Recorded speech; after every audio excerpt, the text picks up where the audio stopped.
Hello বন্ধুরা, আপনারা সকলে কেমন আছেন? আশা করি ভালো আছেন। আজকের এই ভিডিওটিতে দেখিয়ে দিব কিভাবে এসএমএস পাঠাবেন। চলুন ভিডিওটি শুরু করা যাক। তার আগে ছোট্ট একটি রিকোয়েস্ট, আপনি যদি আমার চ্যানেলে নতুন হয়ে থাকেন তাহলে চ্যানেলটি সাবস্ক্রাইব করে দিয়ে পাশে থাকা ঘন্টাটি বাজিয়ে দিন, যাতে করে পরবর্তী ভিডিওগুলোর নোটিফিকেশন পেয়ে যান। সবার প্রথমে এসএমএস অ্যাপে প্রবেশ করবেন। তারপর নিচে লেখা আছে স্টার্ট চ্যাট, এখানে ক্লিক করবেন। উপরে লেখা আছে 2, এখানে আপনারা যে নাম্বারটিতে এসএমএস পাঠাতে চান ওই নাম্বারটি এখানে বসিয়ে দিবেন। বসা হয়ে গেলে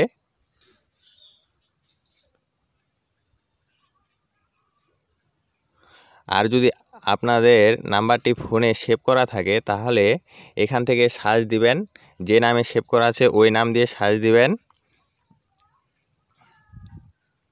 এই দেখুন, আমি এখন উপরে যে নাম্বারটি আসছে ওই নাম্বারটিতে এসএমএস করব, ওই নাম্বারটির উপরে ক্লিক করব। এই দেখুন নিচে লেখা আছে টেক্সট মেসেজ, এটার উপরে ক্লিক করবেন। এখন আপনারা যেটা লিখতে চান ওটা লিখে পাঠিয়ে দিবেন। আমি লিখি কেমন আছো।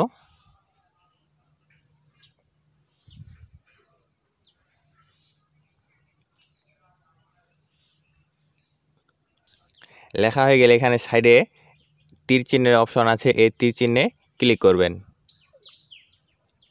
এই দেখুন মেসেজটি সেন্ড হয়ে গেছে।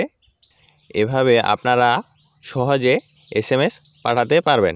ভিডিওটি ভালো লাগলে ভিডিওটিতে একটি লাইক ও একটি কমেন্ট করবেন।